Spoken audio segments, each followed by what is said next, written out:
All right, it is December 4th, and this is Judy Jam at the Message of You, messageofyou.com, and we're talking about, we've been talking, we got a lot of people here, about heart stories. And a heart story is, the core of a heart story is never really what happened, like this happened, this. It's not that.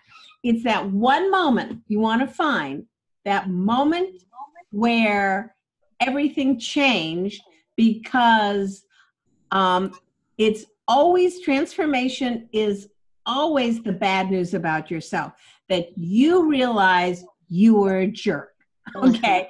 That you realize that you've been an a-hole, and that's that moment that the lights go on, and you feel the pain and shame of that moment, and that's when you decide that you're now going to do it differently, that you're going to be kinder, have more empathy, have more you're just going to do it differently. And that's when you turn to the audience and go, and you can do that too. You can do that now. And that's when you do a call to action.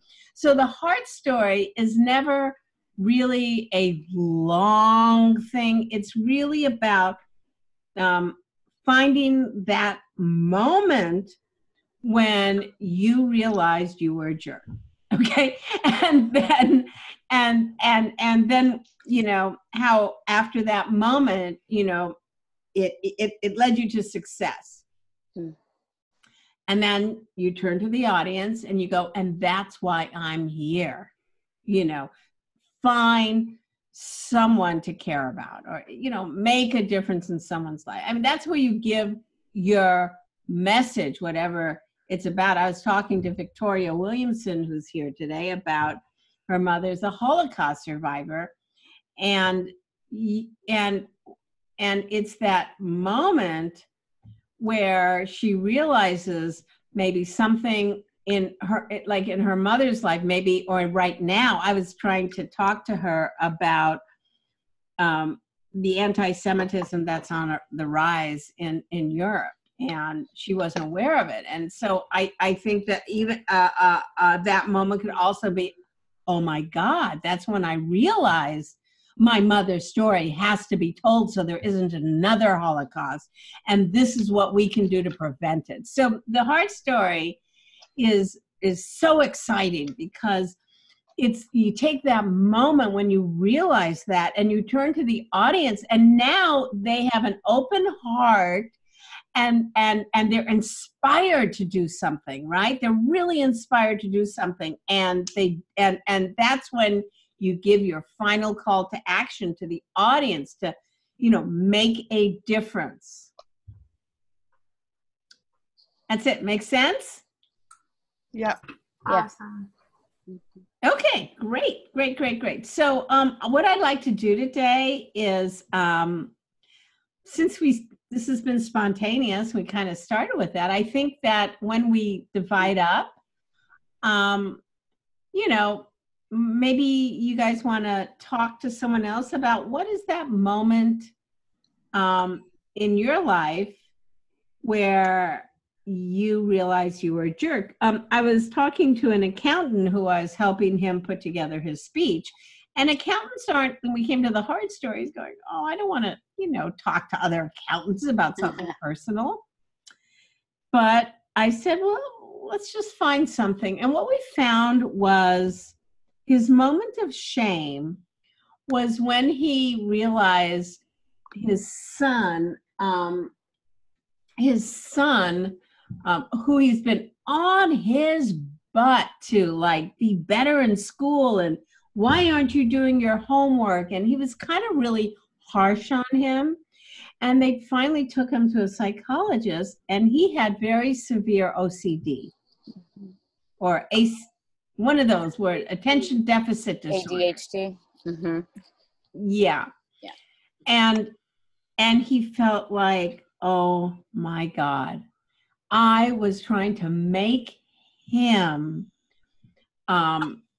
I thought he was a failure because he wasn't learning the way that I learn, and he realized we all learn differently.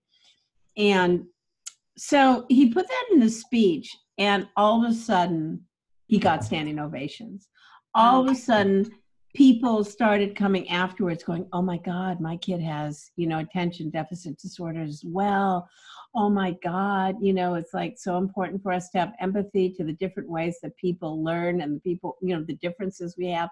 And all of a sudden, he wasn't just an accountant helping people lighten up the office, but he was somebody who was like really, connecting to people. And that's what today's about, connecting. How do we connect to our audience?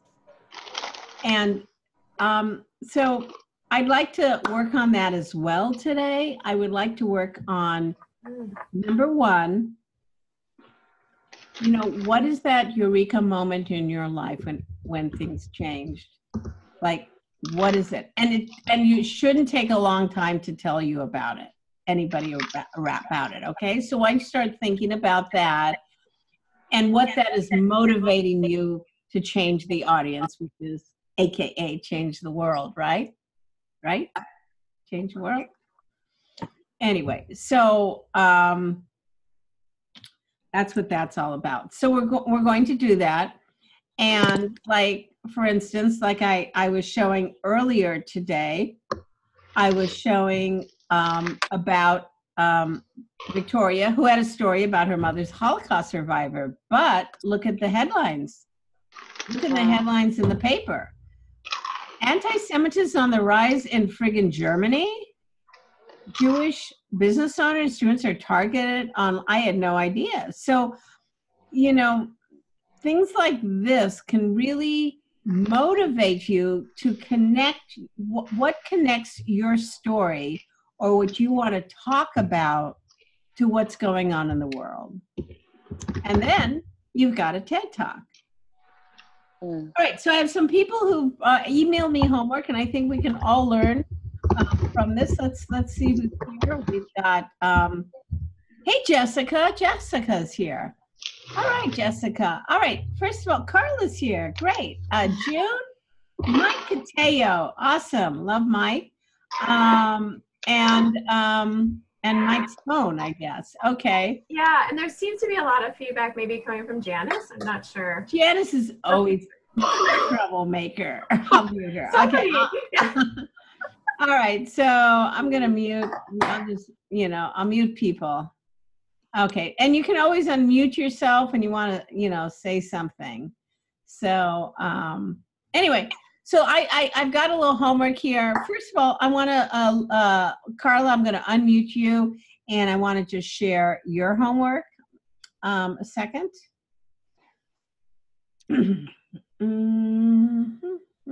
It's a eulogy. So Carla did the eulogy exercise. Excellent. Which is in the book, and it's also in this. So Carla, I read this, and I want you to think of your life, Carla, bigger. Okay. So I'm just going to read this short eulogy here. I got to know Carla as one of her guitar students. I had been stuck for years, unable to progress. Okay. Progress, yeah. Progress, thank you. And Carla turned into my learning style, tied everything together I knew, and got me to playing complete songs and improvising the blues. Okay, she brought me to the and she did this, she did that. Okay, now I volunteer to play in nursing homes. And I'm having so much fun playing and singing because Carla got me unstuck. She gave me the gift of music, and I'm going to highlight this word. So Carla, I want you to rewrite this. This word stuck, I want more elaboration. What does it mean when somebody is stuck? I think there's a lot more that happens when someone is stuck. And what does it mean to be unable to progress? I want more about, because I think you're bigger, Carla. I think you are a huge wake-up call to people. And once they wake up, what happens to them? They get to play in nursing homes. No. Carla, you know, you have taken illness and, you know, your sickness, and you have triumphed over it, and you have inspired others. And the inspiration you give to others is a lot bigger than the result of playing in a nursing home, playing a guitar, any of that. It has to do with self-confidence. So these are the words: stuck, unable to progress, self-confidence. So all this, so what we're really talking about here is, again, your purpose in life. Everybody listen to this. This is quotable. Your purpose in life is what you give to other people.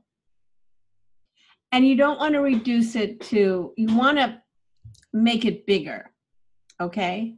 Make it bigger.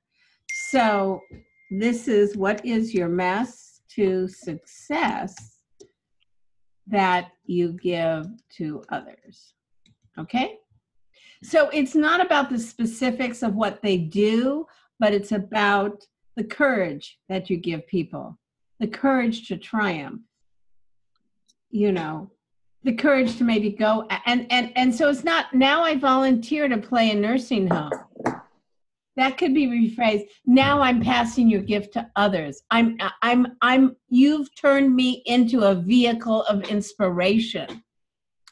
I understand I am now out of myself, and I, you know, have realized that my own lack of confidence was selfish and narcissistic. Being stuck was me being so, you know, you want to describe it more. Does that make sense, Carla? Yeah, I hadn't made the leap to him being selfish and narcissistic, but I do get that it's an inner dialogue when you're stuck, that it's all about you when you're stuck. Can you give to others when you're stuck? No. So if our purpose in life is what we give to others, like, just make it bigger. Make it bigger. It's your friggin' eulogy. You know? Make it not about the specifics, but make it bigger. Because your message in your speech is, I'm going to teach you how to play the guitar. I could learn that from software. Okay? So what does it do that you take people from stuck to self-expressed? Okay? Describe those two things, because it's all about the mess to success. Okay? Okay. But thanks for bringing it. I love everybody who sends me homework. Is Julia Roberts here? No? I want to just look at Julia Roberts. Oh, no. Oh, here. Let me just share something else with you. You guys, I want to really talk about connecting. So here's her message of you formula. You know how there are writers for whom it's not just what they do, but who they are. They've always got a novel or a screenplay in progress. They're creative people. Okay, who wants to try and rewrite this? And I'll coach you. Who wants to give it a go? Because again, your purpose in life is what you give to others. So who wants to give it a go to try and rewrite this? And I'll give you hints as we go. Okay, we got a volunteer, Karen. So great to see you. And so, you have a date tonight or something? You look fantastic. I have a date with you, Judy. You and this group. So I wanted to know. I put on lipstick. You put on lipstick. Let's go, girl. All right. So let's start with this. Okay. With this first sentence. Okay. You know how there are writers for whom it's not just what they do, but who they are. They've always got a novel or screenplay in progress. They're creative people. Okay. So we got writers. Let me ask you all something. How many of you have a novel and screenplay in progress? Raise your hand. All right, so we have 5% of you. So is this connecting? What was, okay, I'll give you a hint, Karen. It has to do with what Carla the problem in her eulogy, how she helps someone go from something. It's not big enough. It's not enough of like a pain point. So she starts here. Here's a good word, fizzle. Okay. Change the first sentence. You know how writers fizzle out? Yeah. Mm-hmm. Okay. Okay, good. Have you ever, you know how writers get stuck? Or have you ever been stuck? Thank you. Mm-hmm. Okay, now you just did something so important. You changed they to what? You. Yeah, it's all about you. Yes. Excellent. So when we're connecting to the audience, writers, you know how writers, you're stuck, right? You have something great inside of you and you're excited about, but then something happens, right? Yeah, and it's painful and it's horrible. And it's painful and it's horrible, and it's like, and now the world will never have it because you procrastinate, right? It's stuck. Mm-hmm. You guys think in terms of not being like a wordsmith, but really talking to someone. What is the problem your speech is going to solve or your message going to solve? Okay. Hey, Judy, I'm a little confused because I was thinking that is this like your core promise, the message of you that you follow? Mm-hmm. Isn't this something that you're saying, like if somebody says, what do you do? Yeah. And then you tell them, I do this. And so not necessarily talking to them specifically. Yeah. You know what I mean? You know how writers, oh, I see what you're saying. Yeah, so I was just a little confused. Yeah, you're right. You know how writers get stuck? Have you ever been stuck? But when you're talking to a person, it's like,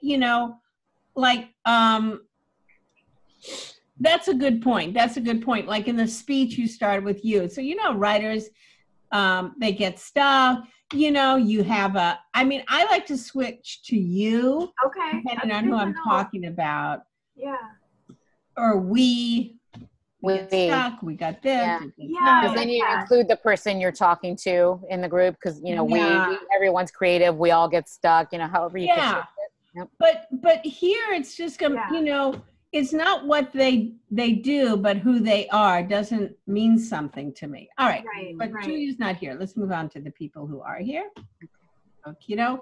I have here Sarah. Okay, Sarah. I was the one just bugging you. Let's make it bigger. All right. 1 second.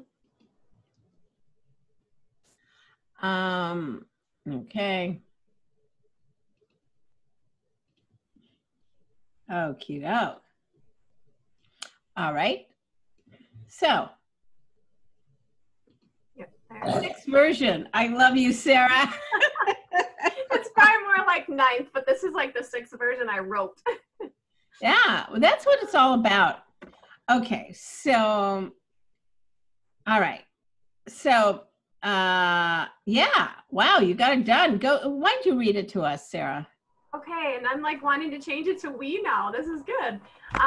You know how women struggle to balance the demands of work, raising children, relationships, household duties, and taking care of themselves? So I want to change that to we. Can I just do that? Yeah. We desperately want to have more balance in our lives, but we just don't seem to be able to make that happen. Whether we work outside the home, work from home, are stay-at-home moms, or anything in between, the desire is still the same: to lead healthy, happy lives and have healthy, fulfilling relationships. Instead, stop. Okay, so that should be the problem there. Okay. Okay, so you guys, what's the problem that you relate to, that you have, that she's talking to? Because she's talking about women. So what's her speech going to be about? What is it all about? Anybody? Feels like balance. Is it balance? Okay. Mm-hmm. Work-life balance. Yeah. Work-life balance. All right. Okay. Anything else? Well, I shouldn't say. You're asking everybody else. Okay, so it's vague. That's why no one's responding. Okay. Yep. Mm-hmm. All right. So it's vague. So what is the struggle? Tell me what the struggle is. We just don't have the lives that we want to have. We're just so stressed. How many of you? I have the life I want to have. I'm very happy. But you want to kind of hit me more specifically, right? Mm-hmm. How many of you are making, now, what are the 3 problems that people have? What are they? Health, wealth, and relationships. Health, money, and relationships. Health, wealth, and relationships. Wealth, relationships. All right. Pick wealth on this, and say the problem again, but have it be all about money. Okay. So you know how women are struggling to balance the demands of work and raising children. No, take out balance to balance the demands of work, because I don't get an image. I don't go, yes, every day I wake up and say, how am I going to balance the demands of work? No. What do people wake up saying? Oh my God, I can't believe I have to do this again. What? Oh my God, I can't believe I have to do this again today. Like, just do everything. It's just too much. Well, women, how many of you are worried about paying bills? Anybody ever been worried about paying bills?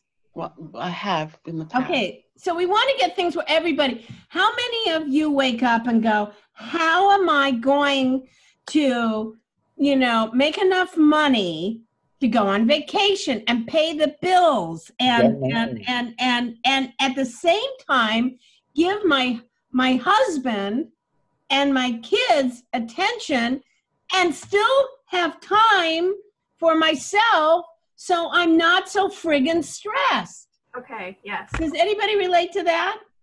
Yep. Okay, so we want something where people go, yes, I think about that every friggin' day. But we want to put in language to go like, how, or you could put it into, how am I going to please my boss, so I can make enough money to pay the bills, come home and please my husband, at the dinner table and in the bedroom, and make sure my kids know they're loved and still have enough time for myself. How am I going to do that? Okay. So how am I going to do that without, and how am I, going to take, and when I take time for myself, I feel like, oh, I'm so selfish. Mm-hmm. So what is the first thing that goes? Time for myself. Does that make sense? You have to yeah. And you have to put act outs in it. How am I going to do this? So we want to have act outs. Okay, let me read ahead. So women are very often stressed. No wonder we are stressed, overwhelmed, physically unhealthy. Okay, so that has to be part of the problem. Yeah. And no wonder. And oh my God, now I have a cold. Now what am I going to do? I'm going to call in from work late, but I still have to pick up my kid because my husband's not going to do that. And it's like, and I wonder why I'm feeling sicker. Mm-hmm. Right? Mm-hmm. So I would stop writing this down, Sarah. Stop it. And get together with people here and just talk it and record it and talk it till someone goes, yes, I feel that way. And you should, every time you work with somebody, you should go, what don't you relate to? Okay. Well, I don't struggle to do the balance demands of work. What does that mean? That is like, oh, I got to go to work. Now I got to go home. And what am I going to make for dinner? And now I'm not, and I can't, I need a full-time assistant, but I can't afford it. Well, maybe I can get one if I work longer, but now I don't have enough time. You know what I'm saying? Yeah. Yeah, I used to do a routine about this where I spin plates. It's like I'm a plate spinner and I got to do this. Now I got to pick up the kids and oh my God, now I got an extra plate because my husband's a freaking codependent. And why is it just women? Because it seems like everybody struggles with that. So if it's just women, you might want to put, why do, so let's just say, so women's stress, my professional experience as a freelance writer. I know you had. I don't understand. Virtual assistant, YouTube art from the four writers overcoming. I speak on work-life balance. Okay, so you're going to speak on work-life balance. So this all has to. Okay. Okay. So.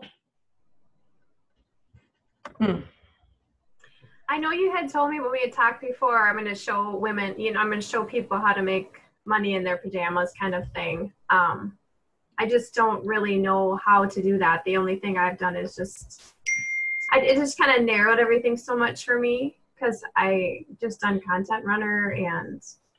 Well, it seems like you're a freelancer, right? Yeah. Well, then, okay, virtual assistant, right? Yeah. YouTube artist. Okay, so if that's it, you're talking about alternative living. So, you know how entrepreneurs, I never know how to spell this word. EURS, yeah. Oh, shit, I got it. You know how entrepreneurs,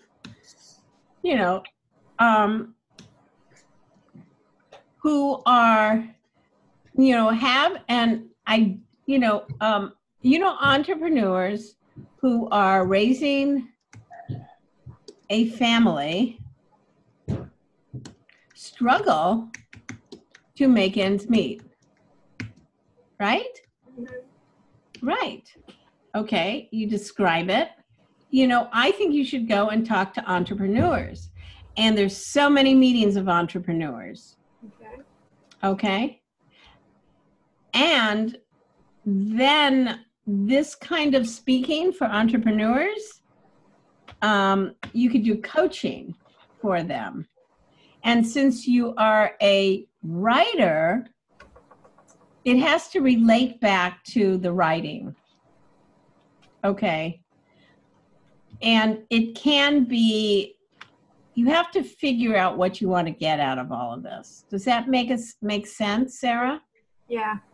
Okay, yeah, so let's just say you talk to a group or you're standing up at a networking meeting. What do? You know how entrepreneurs, they want to get ahead, they want to have a website, they want to do this, but they, have no idea how to write. I would connect it to writing. Okay. And then if you get a really great 1-minute pitch, what I want you to do is go to a networking meeting. I want you to do the pitch. And if you do it right, you'll have 10 new clients when you're done. Does that make sense? The crap out of me, yes. Okay, like for instance, this is what I did. I'm at a meetup. It wasn't women. It was like about 50 people, and everybody were around saying what they did. And I listened to what everybody was doing, and they're all entrepreneurs. And I said, and so I did something similar. I said, you know how entrepreneurs, they want to develop their brand. They want to put it out there, and they end up spending so much friggin' money. They hire a web person. They hire someone to brand them. They hire this. They hire that. They hire, Well, what I do is I help people discover their essential life message, and I help them write a TED Talk that puts them on the map so everyone knows who they are. I got about 10, 15 people going, I need to talk to you. I need to talk to you. I'd like to take a consultation. How do I do that? Does that make sense? Mm-hmm. What's going to make people need you? And it has to do with freelance writer. And I take out virtual assistant.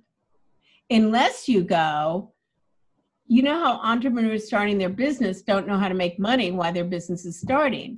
Well, I'm a virtual assistant. I'm going to show you how you can get up and get to work within 2 minutes by sitting up in bed, right? Mm-hmm. Boom. People want to know that. So you have to go, what is the problem people really have, and what do you qualify to give them? But I don't see how being a virtual assistant has to do with, does that make sense? Yeah. Mm-hmm. I would write different ones based on virtual assistant, freelance writer.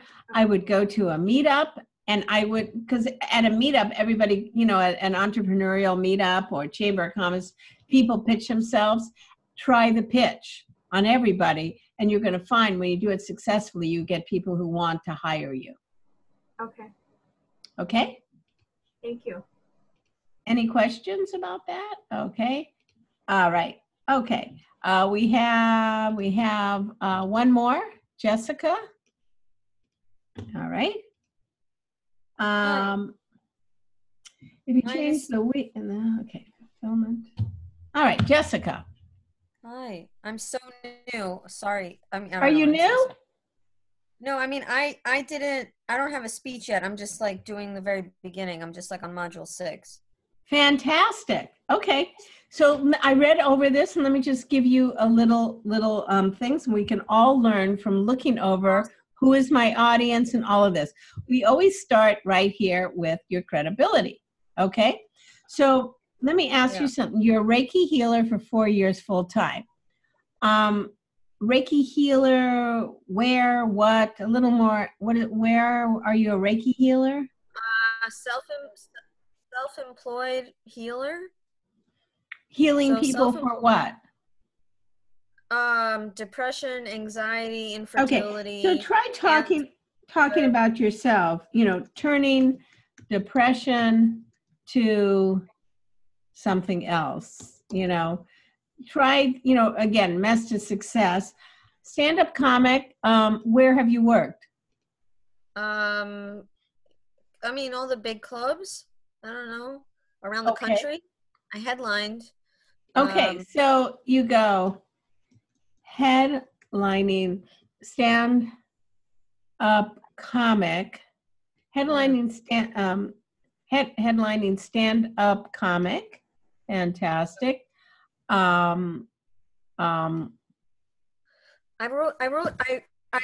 updated my credentials much stronger. Yeah, so just pump them up. Okay, now CA officer. Okay. Yes, analyst. Okay, what did you do there for the CIA? I was well, I mean, I rewrote it in the new version of it. I don't know. Should I share that with you? Is that good? Well, just give me a second. Just tell me, talk to me. Okay. What did you do? I was a WMD network specialist for most of my time there. I don't know what a WD is. Weapons of mass destruction. Okay, now we have something interesting, right? So we have a CA officer. What did you do with weapons of mass destruction? I saw who was selling stuff to whom. Okay, so you did arms sales. Yeah, I did like arms sales. Yeah, basically for weapons of mass destruction. So this is fascinating. CII, selling arms, turns to Reiki healer. Yes, yes. Okay. Because I'm a spiritual healer. Okay, a spiritual healer. Yeah, but Reiki healer, yeah. So what did you just recently do the most? What are you doing right now? I do Reiki all the time. Okay. Okay. That's my full time. So you started here. Yes. Okay, credit, you know, in the incredibly high, okay, I would just kind of juice this up a little bit, watching people have heart attacks early, watching the stress at work. And I was at MIT before that and Johns Hopkins. Yes, I see that. So I would go, you know, it's graduate funding. I went to work for the CIA. I was a CIA officer in the highly stressed world, and you know, yes, super stressful. I watched, you know, tell me what you watch. You watch people get heart attacks. You watch people. I watch people tear each other apart. Yes, literally, figuratively, everything. Figuratively, literally tear each other apart. I had physical and mental breakdowns there, which is how I turned to healing, because doctors couldn't help me. So I had mental and physical nervous breakdown. Wonderful. I put that there, and that's when I became a Reiki healer, showing, you know, and that's why I talk on spiritual healing. Stress, And I show people, I show my clients every day, every session, how they can turn their suffering into joy. Okay, but not your clients. And that's why I speak on turning, and that's why I speak to the corporate workplace. Yes. On how to, okay. Yes. Fantastic. Okay. So it all has to make sense from the credibility. So if you, this is where you learned about the stress, and then Reiki is where you learned about the healing.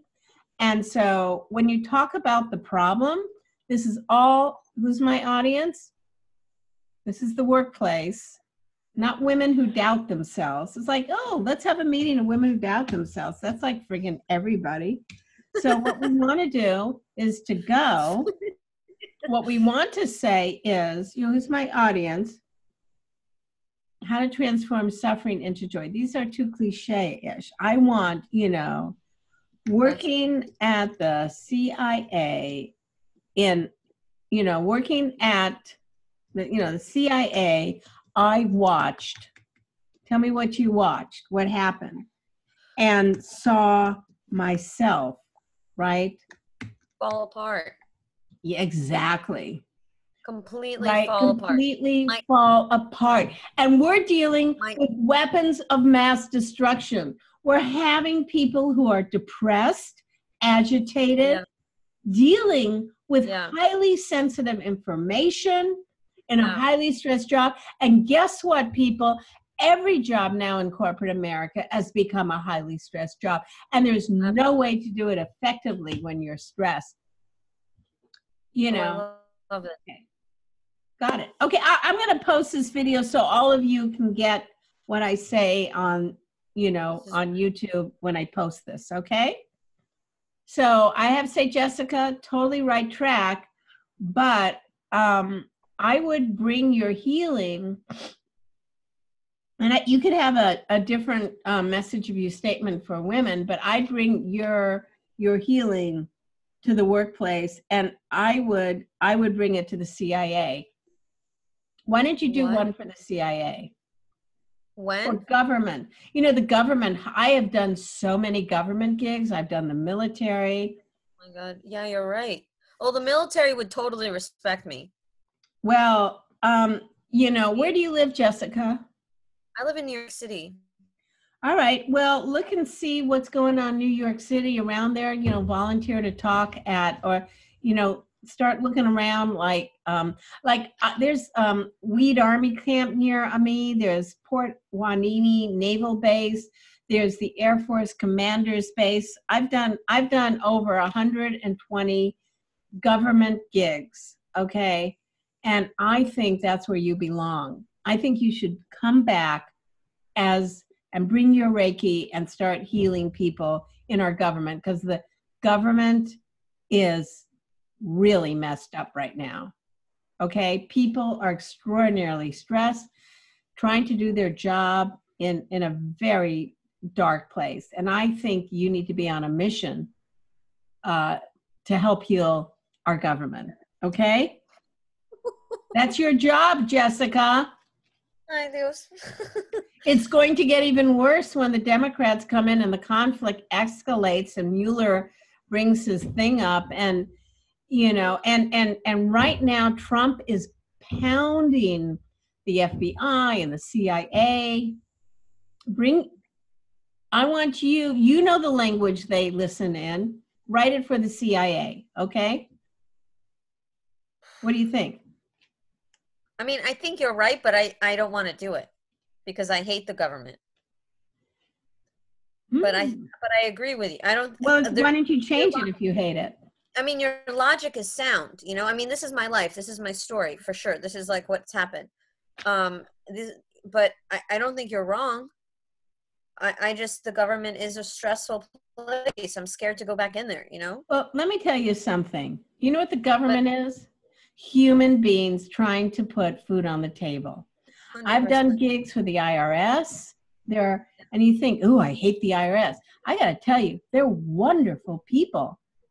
A lot of women and a lot of diversity. because government jobs have to have diversity. And maybe people in leadership positions you don't like, but I have to tell you, the people working, doing their best job could use a little help, because they're just trying to put food on the table and manage a family just like everyone else. You're right. You're right. Yeah, you got to go back. This is your job. You come from a very unique perspective, and I just know you can make a shitload of money from this as well. Well, great. Okay. God, I could give you a list of all the places I've worked. Oh my God. There's the GSA, they're all acronyms, but okay. Yeah. Yeah. Especially the IRS. That was in New York City. I did that. And they meet at some fun places too. I'll do it. I mean, they're my people. I mean, 11 years is a long time. You got to do what you know. Go to where you know. Okay? Okay. All right? They need you. All right. So here's what we're going to do now. We're going to now have everybody, I'm going to give you your assignment, and we're going to do a little work. Does anybody have any questions before I break you up? No. Anybody? I want to just talk very, very briefly about opportunity, making use of opportunity, because Jessica brought that up. I don't want to go back there. I've been there. Weapons of mass destruction. You know what? There's opportunity is everywhere. And I just like, I mean, you have to make the most of opportunity. Now, I always say, do some homework. Send me something. You get feedback from me. We've had 4 people do it. Come on, people. It's opportunity. You got to get into the headset. And like Sarah's like, awesome. She's going like every time she's bringing me something. And she's getting aggravated because like, I thought it was perfect. Right? But that's what it takes, is like the willingness to keep going, to rewrite, to make it better, to take advantage, to mail me some homework. Okay? And you got a great group of people here. I mean, I'm looking at the, yeah. So don't get discouraged. Help each other out. But it's all about, let me just get this and I'll give you the homework right now. Okay. That we're going to do right now. So it's connecting. Okay. Connect with your audience. You need to go with who you know and what you do best. Okay. Your purpose, again, is your gift to other people, your mess to success journey, and find opportunities. Okay. So your opportunity is for our next Judy Jam session. Send me anything from any of the videos.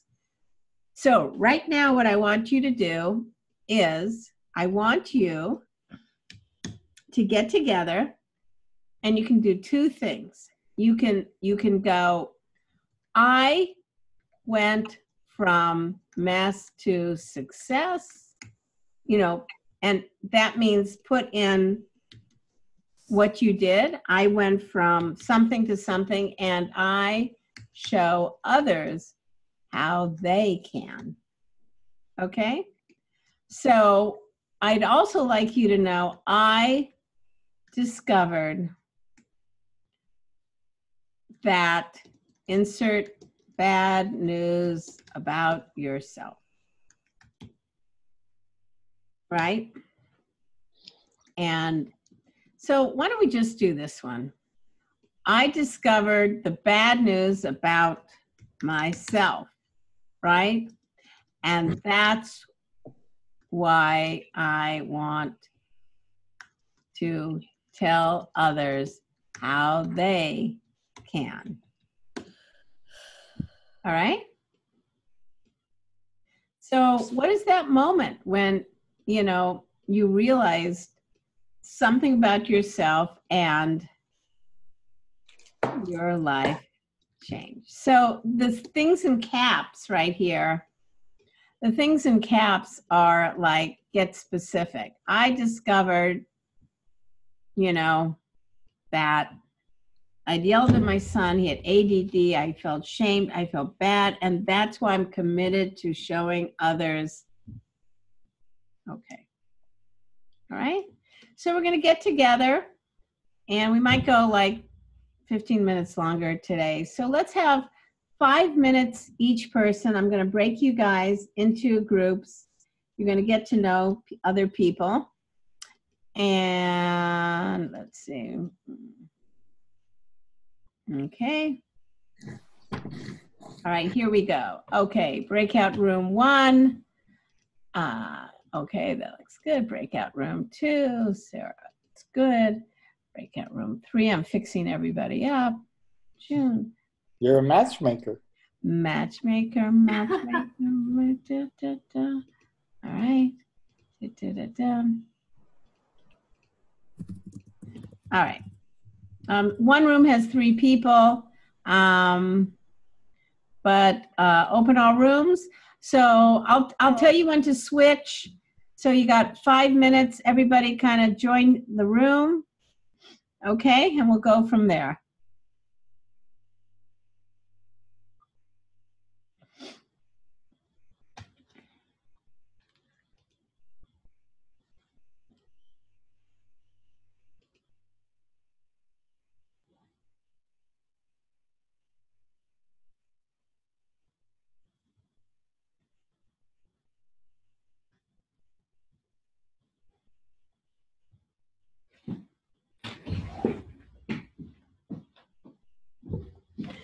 Okay.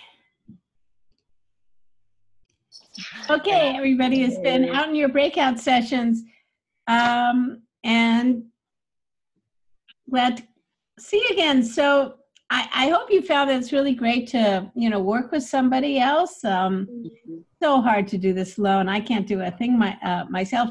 Hey, June, do you want to tell me what you came up with?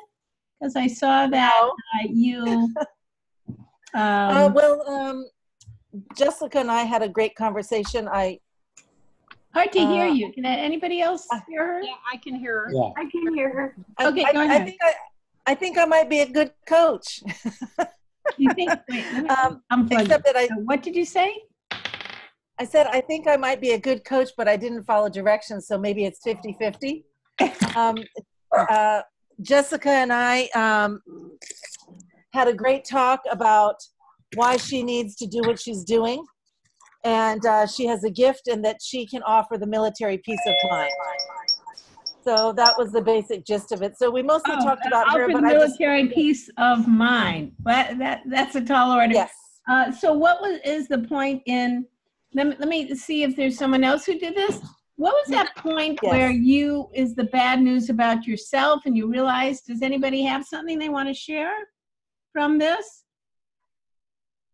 Judy, I had an aha moment while we were talking. Oh, who is this? This is Sarah. What? Sarah. Oh, Sarah. Yeah. Sarah, you had an aha moment? Okay, what is it? While we were talking, okay, I figured out my story. We've been working on my heart story about the sexual abuse and that moment in the kitchen with my husband and being, you know, a scared little rabbit. And I was like, well, how does this relate? It's fear. We talked about it in our little session. Everything that has been holding me back in my life is fear. And that's it. Everybody can relate to that fear, and that's why we don't live the life that you want to talk about sexual abuse? Well, no, I mean, I'm trying to relate this all to freelance writing and things like that, because that's what you and I have talked about. I mean, I would love to talk about sexual abuse, but I don't have credentials in that. So, I mean, I have my life story, I have my survival story, I have everything I've done to change, but I just was like, it's fear. That's what is really keeping us from, that's how my heart story relates to. You realize it, how frightened you were.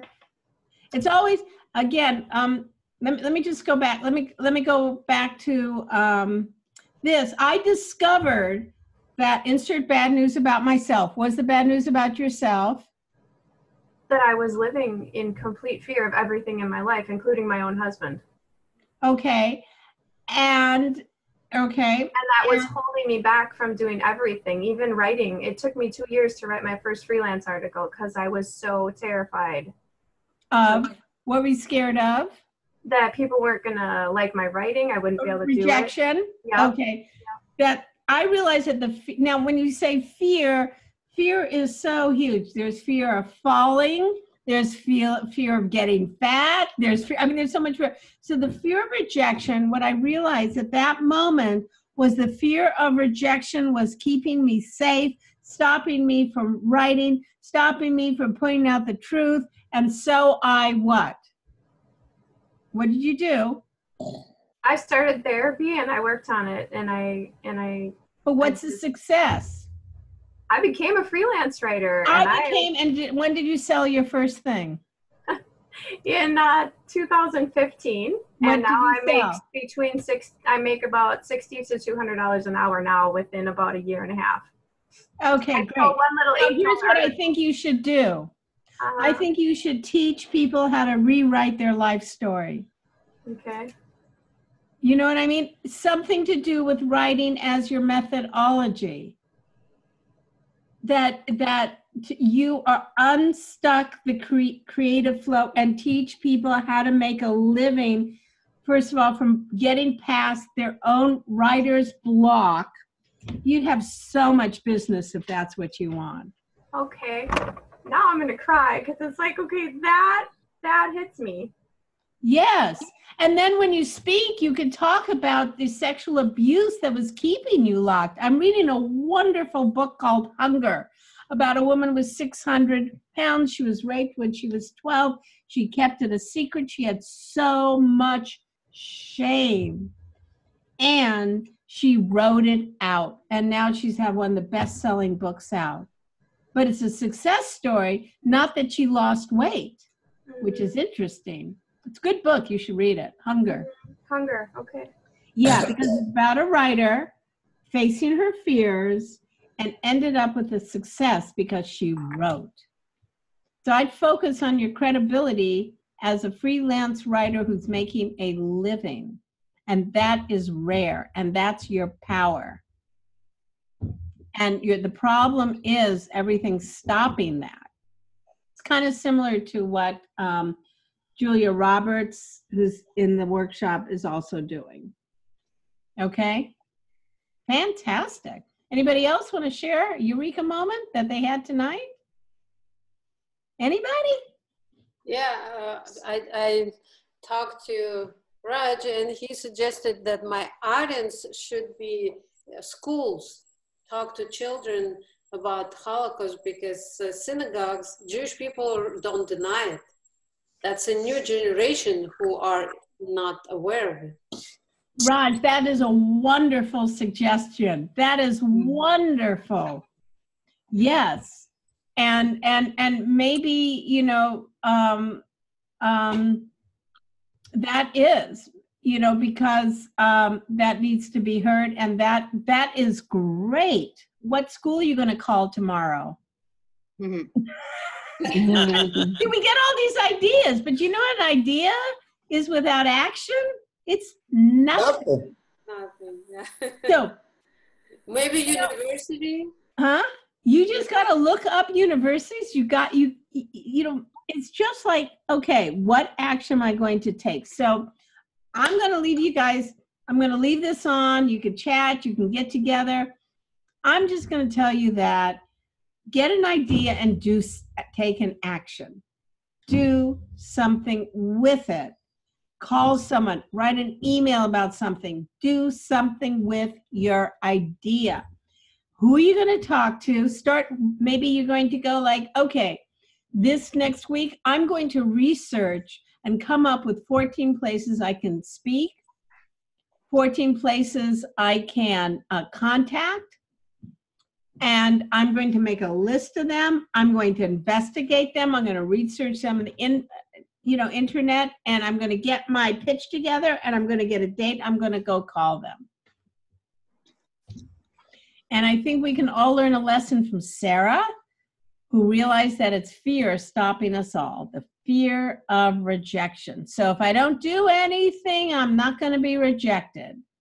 But it's about taking action, putting yourself out there. And believe me, it's not easy to do. I have it. But all your ideas, all your stuff is nothing without action. Amen. Amen. Amen. Right, Mike? Thank you, Judy. Thank you. Yeah. Judy. Hey, Judy. Yeah, great. you. I'm gonna leave this all on. So great seeing y'all. I'm gonna stop the recording. I'll put it up on the Message of You YouTube page. Great seeing you all. You do great work. Take action. Okay.